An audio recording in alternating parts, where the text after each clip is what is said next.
Hello students, welcome back to the channel. उम्मीद करता हूँ आप सब बढ़िया से होगे।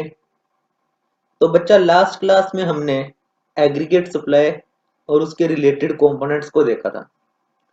उसमें हमने उसका मीनिंग, उसका शेड्यूल, उसके कंपोनेंट्स, उसके डायग्राम्स, ये सब देखा था कि शेड्यूल भी कैसे बनाते हैं।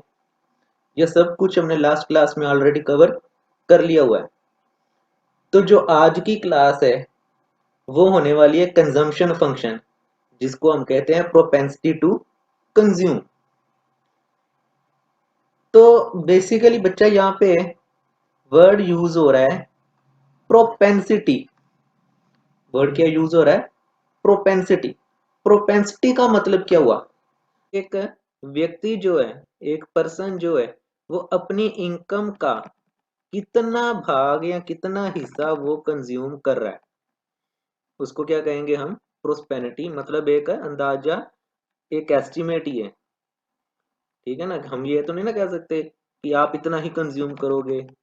ये तो ये हो गया ना कि आप अपनी इनकम का कितना हिस्सा, कितना पोर्शन जो है वो आप कंज्यूम कर रहे हो, और कि जो बच गया बाकी का रिमेनिंग जो होगा वो आप ऑब्वियसली सेव कर रहे होंगे।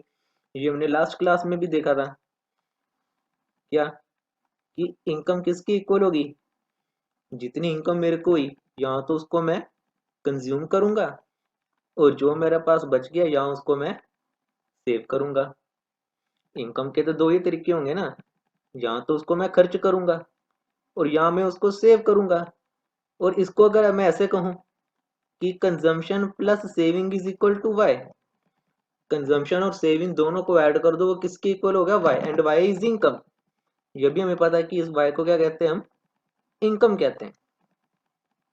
सो प्रोस्पेरिटी टू कंज्यूम मीन्स कि हम अपनी इनकम का कितना हिस्सा, कितना पोर्शन कंज्यूम कर रहे हैं for the goods and services, एक पर्टिकुलर लेवल ऑफ इनकम पे। Different different levels of income में हम अपनी इनकम का कितना पोर्शन कंज्यूम कर रहे हैं, and that is prosperity to consume. चलिए अब इसका मीनिंग देखते हैं। Consumption expenditure refers to that portion of income which is spent, जो हम खर्च कर रहे हैं। कहाँ पे खर्च करें? Purchase of goods and services at given level of income. हम अपनी इनकम का कितना पोर्शन, हम अपनी इनकम का कितना पोर्शन कंज्यूम कर रहे हैं, and that is prosperity to consume. और उसका फंक्शन भी क्या कह रहा है? C means consumption, C means consumption and Y is income. So income का कितना भाग कंज्यूम करें, so consumption is equal to function of Y, and Y is income. ठीक है बच्चा? चलिए अब आगे देखते हैं। कहता consumption function represents the willingness of households to purchase goods and services at given level of income. Consumption function क्या बता रहा है? वो बता रहा है कि एक जो हाउस होल्ड है, जो हम लोग हैं, हम अपनी इनकम का अपनी इच्छा के अनुसार कितना पोर्शन कंज्यूम करेंगे। कोई हमें ये नहीं कह सकता कि आप इतना ही कंज्यूम करोगे। हम अपनी इच्छा के अनुसार जितना कंज्यूम कर रहे हैं for the purchase of goods and services at given level of income, that is consumption function. Willingness of house hold, ये अपनी इच्छा के अनुसार कर रहे हैं। Second, it also shows the consumption level at different level of income. ये हमें डिफरेंट डिफरेंट लेवल्स पे डिफरेंट डिफरेंट कंजम्पशन बताएगा कि किसी व्यक्ति की अगर इतनी इनकम है वो कितना कंज्यूम कर रहा है, इतनी इनकम पे वो कितना कंज्यूम कर रहा है। And third one is it is a psychological concept as it is influenced by the subjective matters like consumer preferences, habits etc. ये एक व्यक्ति के अपनी हैबिट्स, टेस्ट, कंज्यूमर प्रेफरेंसेस पे भी बेस करता है। There are two types of propensity to consume. First one is average propensity to consume, and second one is marginal propensity to consume, जिसको हम एपीसी और एमपीसी भी कहेंगे। अगर किसी की बात करें एवरेज, एवरेज का तो सिंपल मीनिंग है। एवरेज मीन्स कि जितने, अगर आपने किसी चीज की एवरेज निकालनी है, अगर आपने किसी चीज की एवरेज निकालनी है तो आप क्या करोगे? जितना मेरे को डाटा गिवन है डिवाइडेड कर देंगे नंबर ऑफ ऑब्जर्वेशंस पे। अगर मेरे पास 5 साल का डाटा गिवन है, सपोज करो, अगर मुझे उसकी एवरेज निकालनी है तो मैं उसे 5 साल के डाटा को प्लस कर दूंगा और डिवाइड बाय 5 कर दूंगा पे, वो मेरे पास क्या आएगी, एवरेज आएगी। तो एवरेज प्रोपेंसिटी टू कंज्यूम क्या हुआ, average propensity to consume refers to the ratio of consumption expenditure to the corresponding level of income.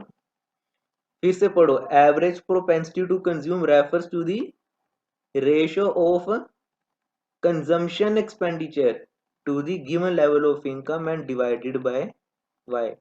ये किसके इक्वल है, एपीसी। तो बच्चा एपीसी का फॉर्मूला क्या हुआ कि जितनी मेरी कंजम्पशन है उसको हम अपनी इनकम से डिवाइड कर देंगे तो मेरे पास क्या आ जाएगा, एवरेज प्रोपेंसिटी टू कंज्यूम आ जाएगा, कि हम अपनी इनकम का कितना पोर्शन ऑन एन एवरेज खर्च कर रहे हैं। हम अपनी इनकम का कितना portion on an average consume कर रहे हैं, that is average propensity to consume. चलिए अब इसका शेड्यूल बनाते हैं। जो डाटा इसमें मैं यूज कर रहा हूं वो सेम एग्रीगेट सप्लाई में जो डाटा यूज किया था वही होगा। यहाँ पे आ गया income, consumption, saving and APC. Income 0, 100, 200, 300, 400 and consumption is 40, 120, 200, 280 and 360।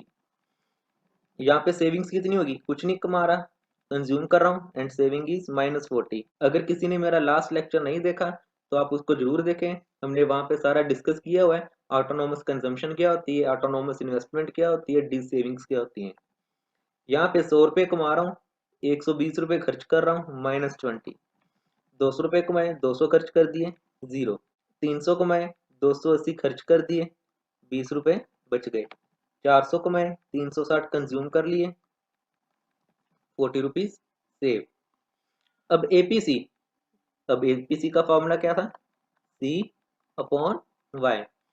पहले में तो कुछ नहीं आएगा ना, पहले में कुछ नहीं आएगा। 40 को 0 से डिवाइड करेंगे इट बिकम 0, सो वहां पे कुछ नहीं लिखेंगे। यहाँ पे 120 divided by 100, then 200 divided by 200, 280 divided by 300, 360 divided by 400। ये मेरी क्या आ जाएगी, एपीसी आ जाएगी। कंजम्पशन को किस पे डिवाइड कर रहे हैं, इनकम पे डिवाइड कर रहे हैं। अब ये कितनी आ गई, यहाँ पे तो कुछ नहीं आया, बस इसकी कैलकुलेशन लिख रहा हूँ। ये आ जाएगा मेरा 1.2 एंड दैट इज 1। ये आता है 0.93 and that is 0.9। APC is equal to C/Y। Schedule तो बना लिया। अब इसी शेड्यूल में अगर इसको ध्यान से देखें, जब मेरी इनकम 0 थी तब एपीसी मेरा कुछ भी नहीं था। जब मेरी इनकम बढ़ी, कंजम्पशन में ज्यादा कर रहा हूँ, 120 का कंज्यूम कर रहा हूँ, सेविंग्स नेगेटिव में है, और सी कितना आ गया मेरा, C/Y 1.2। 200 कमाए, 200 कंज्यूम कर लिए। इसको क्या कहते हैं हम, ब्रेक इवन पॉइंट, जहाँ पे मैंने कुछ भी नहीं बचाया, जितना आया सारा का सारा कंज्यूम कर दिया। जितना आया वो सारा का सारा क्या कर दिया, मैंने कंज्यूम कर दिया। अब इसमें बचा कुछ इंपॉर्टेंट पॉइंट से देखने वाले शेड्यूल में से, वो क्या है, इंपॉर्टेंट पॉइंट्स कौन कौन से हैं। अब बच्चा इसमें कुछ इंपॉर्टेंट पॉइंट्स देखने वाले हैं जो शेड्यूल में से देखेंगे। अगर आप ध्यान से देखोगे, जब मेरा एपीसी 1 से ज्यादा होगा, मतलब when APC is more than 1, जब जब मेरा एपीसी 1 से ज्यादा होगा तो हम ये कहेंगे कि मैं कंज्यूम ज्यादा कर रहा हूं, मेरी उतनी इनकम नहीं है जितना मैं कंज्यूम कर रहा हूं। When APC is more than 1, so we can say that my consumption is more than income। मेरी कंजम्पशन ज्यादा है किससे, इनकम से। सेकंड पॉइंट इज अगर मेरा एपीसी 1 के इक्वल है तो we can say that our consumption is equal to by this point, जिसको हम क्या कहते हैं, ब्रेक इवन पॉइंट, जिसको हम क्या कहते हैं, ब्रेक इवन पॉइंट। जब मेरा एपीसी 1 से ज्यादा होगा तो हम ये कहेंगे कि मेरा कंजम्पशन ज्यादा है इनकम से, उतनी मेरी इनकम नहीं है जितना मैं कंज्यूम कर रहा हूँ। और एपीसी 1 के इक्वल तब होगा जब मेरी कंजम्पशन और इनकम दोनों बराबर है, जिसको हम ब्रेक इवन पॉइंट कहते हैं। और जब मेरा एपीसी लेस देन 1 होगा, इट मीन्स अब मैं खर्चा कम कर रहा हूं और सेव ज्यादा कर रहा हूं। अब मैं खर्चा कम कर रहा हूं और सेव ज्यादा कर रहा हूं। This one is APC is more than 1, this one is APC is equal to 1 and the last one is APC is less than 1। हमने देखा APC 1 से ज्यादा हो सकता है, 1 के इक्वल हो सकता है और उससे कम हो सकता है, but APC can not be zero. APC कभी भी जीरो नहीं होगा। APC can not be zero. ऐसा हो सकता है आपके पास इनकम है और आप कुछ भी कंज्यूम नहीं कर रहे, अगर आप यहाँ पे देखो जीरो लेवल पे मैं 40 रुपीज कंज्यूम कर रहा हूँ, जब मेरे पास इनकम नहीं थी तब मैं 40 रुपये कंज्यूम कर रहा हूँ, और जब मेरे पास इनकम होगी तो मैं कुछ भी कंज्यूम ना करूँ। Is it possible? No, it is not possible.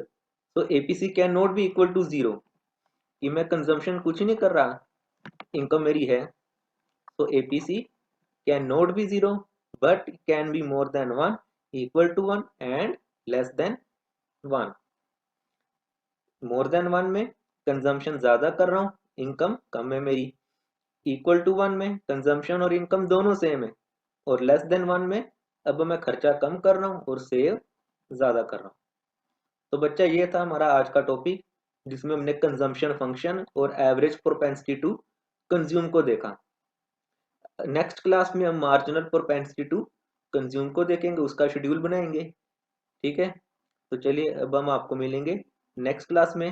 Till then take care, thank you and bye bye.